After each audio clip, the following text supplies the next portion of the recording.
آج سے 850 برس قبل ایک مشہور و معروف صوفی باکمال حضرت نعمت اللہ شاہ ولی رحمۃ اللہ علیہ گزرے ہیں، جنہوں نے آنے والے حوادث کی پیشن گوئیاں فارسی اشعار کی صورت میں کی ہیں، جو آج تک حرف بہ حرف صحیح ثابت ہوتی چلی آ رہی ہیں۔ حضرت نعمت اللہ شاہ ولی آنے والے وقت کے نیک و بد، ہیبت ناک اور عبرت ناک واقعات سے پردہ اٹھاتے ہوئے مستقبل کے واقعات اور حادثات کی پیشن گوئی کرتے کرتے انسان کو قیامت کے قریب پہنچا دیتے ہیں۔ نعمت اللہ شاہ ولی رحمۃ اللہ علیہ نے عالم غیب کی پردہ کشائی سے پہلے فرمایا، میں یہ بات علم نجوم کے ذریعے نہیں کر رہا، بلکہ ذات باری تعالیٰ کی طرف سے دیکھ رہا ہوں۔ حضرت نعمت اللہ شاہ ولی کی نہ صرف بر صغیر پاک و ہند بلکہ پوری دنیا اور عالمی جنگوں کے حوالے سے کی گئی پیشن گوئیاں وقت کے ساتھ ساتھ درست ثابت ہو چکی ہیں۔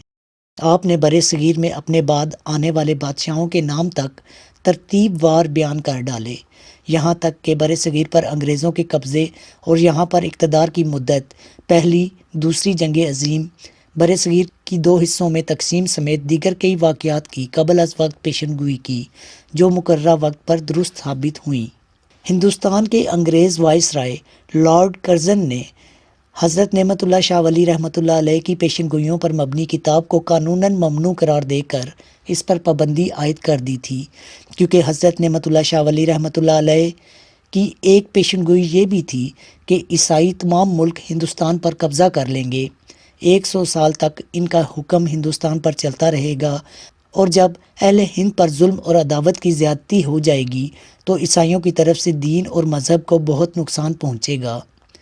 انگریز وائس رائے نے حضرت نعمت اللہ شاہ ولی رحمۃ اللہ علیہ کی پیشن گوئیوں پر پابندی اس لیے لگائی کہ یہ کیسے ہو سکتا ہے کہ ہم انگریزوں کی حکومت ہندوستان میں صرف 100 سال رہے گی، لیکن پھر دنیا نے دیکھا کہ انگریز ہندوستان پر 100 سال ہی حکومت کر سکے۔ حضرت نعمت اللہ شاہ ولی کی لاتعداد پیشن گوئیاں ابھی ثابت ہونا باقی ہیں، جن میں دنیا سے برطانیہ کے وجود کے مکمل خاتمے، پورے ہندوستان پر مسلمانوں کے قبضہ، دجال، حضرت امام مہدی کے ظہور اور حضرت عیسیٰ علیہ السلام کی دجال کے قتل کے لیے دوبارہ آمد تک کے واقعات کی نشانیاں شامل ہیں۔ اختصار کے لیے ہم قیام پاکستان سے آگے کی پیشن گوئیاں کا تذکرہ کریں گے۔ آپ رحمۃ اللہ علیہ نے آج سے 850 سال قبل مستقبل کے رازوں سے پردہ اٹھاتے ہوئے پیشن گوئی کی کہ سب مسلمان نماز سے غافل رہیں گے، لوگ شہوت کے قیدی ہوں گے، دنیا میں ایسا ہی ہوگا۔ روزہ، نماز اور احکام کی بجا آوری یک لخت غائب ہو جائے گی، مناجات کی مناسل میں ریاکارانہ طور سے ذکر و اذکار ہوگا، نماز، روزہ، حج، زکوٰۃ اور فطرانہ ادا کرنے کا شوق کم ہو جائے گا، بلکہ دلوں پر ایک بوجھ محسوس ہوگا، رشوت عام ہوگی، ایک جماعت مجبور لوگوں سے سود لیا کرے گی، یہ سر پر خزانہ رکھے ہوئے ہوں گے۔ حضرت نعمت اللہ شاہ ولی نے اپنی پیشن گوئیوں میں ہندوستان اور پھر پاکستان کے 2 لاکھ ہونے اور 1965 کی مارکا آرا جنگ، یہاں تک کہ اس جنگ کا دورانیہ 17 روز بھی بیان کیا۔ یہ تو وہ پیشن گوئیاں ہیں جو آج ہم اپنی کھلی آنکھوں سے دیکھ سکتے ہیں۔ حضرت نعمت اللہ شاہ ولی رحمۃ اللہ علیہ کی ہندوستان اور دیگر ممالک کے حوالے سے نہایت ہی اہم اور بڑی پیشن گوئیوں کا ظہور ابھی باقی ہے۔ آپ رحمۃ اللہ علیہ نے فرمایا کہ محرم کے مہینہ میں مسلمانوں کے پاس ہتھیار آ جائیں گے، مسلمان اس وقت جارحانہ قدم اٹھائیں گے۔ اس کے بعد ہندوستان کے ملک میں ایک شورش ظاہر ہوگی، مشرکانہ زمین پر فتنہ و فساد برپا ہوگا۔ اس خلفشار کے وقت بت پرست قوم کلمہ گو مسلمانوں پر اپنے ہندوانہ قہر و غضب کے ذریعے جابر ہوں گے، مسلمانوں کو اپنی مدد کے لیے شمال مشرق کی طرف سے فتح حاصل کرنے کے لیے غائبانہ امداد آئے گی، جنگی ہتھیار اور جنگی کارروائی کا ماہر لشکر آئے گا، جس سے مسلمانوں کو زبردست اور بے حساب تقویت پہنچے گی۔ ترکی، عرب، ایران اور مشرق وسطیٰ والے امداد کے جذبہ سے دیوانہ وار آئیں گے، نیز پہاڑوں، بیابانوں اور صحراؤں سے اعراب بھی آئیں گے، آگ والا سیلاب ہر طرف رواں دواں ہوگا۔ چترال، نانگا پربت، چین کے ساتھ گلگت کا علاقہ مل کر تبت کا علاقہ میدان جنگ بنے گا، ترکی، چین اور ایران والے باہم یکجا ہو جائیں گے، یہ تمام ہندوستان کو غازیانہ طور پر فتح کر لیں گے، یہ چیونٹیوں اور مکڑیوں کی طرح راتوں رات غلبہ حاصل کر لیں گے۔ میں قسم کھاتا ہوں اللہ تعالیٰ کی کہ مسلمان قوم فاتح ہوگی۔ اہل کابل بھی کافروں کو قتل کرنے کے لیے نکل آئیں گے، کافر لوگ دائیں بائیں بہانہ سازی کریں گے۔ سرحد کے غازیوں سے زمین مرکت کی طرح لرزے گی۔ وہ مقصد کے حصول کے لیے دیوانہ وار آئیں گے۔ عام و خاص سب کے سب لوگ جمع ہو جائیں گے۔ اس کام میں سینکڑوں قسم کے غم کی زیادتی ہوگی۔ غازیانہ، دلیرانہ اور فاتحانہ انداز سے کفار کے خلاف جہاد میں کامیابی کی نشانیوں کے باوجود ایک نامعلوم غم کے لیے تمام مسلمانوں کا باہم جمع ہونا تشویشناک نظر آتا ہے۔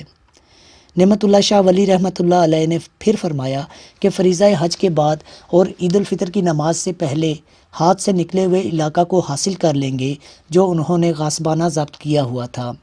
دریائے اٹک یعنی دریائے سندھ کافروں کے خون سے 3 مرتبہ بھر کر جاری ہوگا۔ اگلے شعر کے تناظر میں مسلمانوں کو فتح حاصل ہوگی۔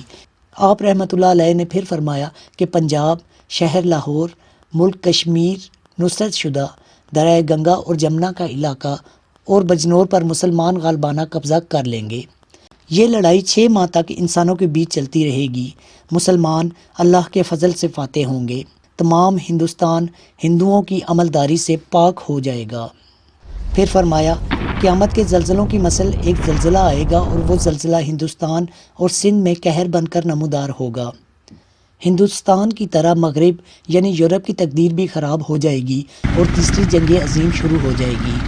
2 الف یعنی انگلستان اور امریکہ میں سے 1 الف غالباً انگلستان تباہ ہو جائے گا۔ روس انگلستان پر حملہ کر دے گا۔ جنگ عظیم دوئم میں شکست خوردہ جرمنی یا جاپان روس کے ساتھ برابری کرے گا یا ساتھ مل جائے گا۔ اس جنگ میں جہنمی قسم کے انتہائی مہلک آتشی ہتھیار استعمال کیے جائیں گے۔ روس بھی چین کے قہر و غضب سے تباہ ہو جائے گا۔ چین سے روس مکر و فریب اور حیلہ و بہانہ سے امن حاصل کر کے جان بچائے گا۔ انگلستان اتنا تباہ ہوگا کہ اس کا ایک نقطہ بھی باقی نہ رہے گا، سوائے یہ کہ اس کا نام اور تذکرہ تاریخ کی کتابوں میں باقی رہ جائے گا۔ حضرت نعمت اللہ شاہ ولی کی اس منفرد پیشن گوئی کو اپنے اختتام کی طرف لے جاتے ہوئے یہ جاننا چاہیے کہ ہندوستان پر اسلام کا غلبہ 40 سال تک قائم رہے گا، لیکن اس کے بعد قرب قیامت کی انتہائی قریبی نشانیوں کا ظہور شروع ہو جائے گا۔ حضرت نعمت اللہ شاہ ولی کے مطابق ایران کے شہر اصفہان سے دجال لعین ظاہر ہوگا۔ اچانک حج کے دنوں میں امام مہدی کا ظہور ہوگا۔ ان کے ظاہر ہونے کی شہرت دنیا بھر میں پھیل جائے گی۔ ادھر دجال کو قتل کرنے کے لیے حضرت عیسیٰ علیہ السلام آسمان سے اتر آئیں گے۔ حضرت نعمت اللہ شاہ ولی اپنے آخری شعر میں رب کے رازوں کو مزید افشاں کرنے سے خود کو روکتے ہوئے کہتے ہیں، اے نعمت شاہ خاموش ہو جا، رب کے رازوں کو ظاہر نہ کر۔ حضرت نعمت اللہ شاہ ولی نے فرمایا کہ وہ راز جو کہ میں بیان کر چکا ہوں اور وہ موتی جو کہ میں پرو چکا ہوں، یہ ایک غیبی سند ہے۔ یہ میں نے اس لیے بیان کیا ہے کہ اللہ تعالیٰ یقیناً اسلام کی مدد کریں گے۔